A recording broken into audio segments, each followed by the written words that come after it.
గోంగూర చుక్కకూర అంత పుల్లగా కాకుండా కొద్దిగా పులుపుతో నోటికి ఎంతో రుచిగా కమ్మగా టేస్టీగా అనిపించే గంగవాయల కూర చేశాను.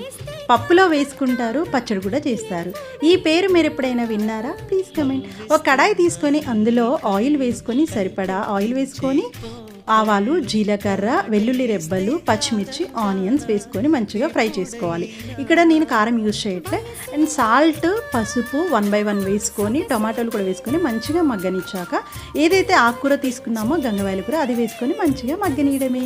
Please like. Thank you. గోంగూర చుక్కకూర అంత పుల్లగా కాకుండా కొద్దిగా పులుపుతో నోటికి ఎంతో రుచిగా కమ్మగా టేస్టీగా అనిపించే గంగవాయల కూర చేశాను. పప్పులో వేసుకుంటారు, పచ్చడి కూడా చేస్తారు. ఈ పేరు మీరు ఎప్పుడైనా విన్నారా? Please comment. ఒక కడాయి తీసుకొని అందులో ఆయిల్ వేసుకొని సరిపడా ఆయిల్ వేసుకొని ఆవాలు, జీలకర్ర, వెల్లుల్లి రెబ్బలు, పచ్చిమిర్చి, ఆనియన్స్ వేసుకొని మంచిగా ఫ్రై చేసుకోవాలి. ఇక్కడ నేను కారం యూజ్ చేయట్లే.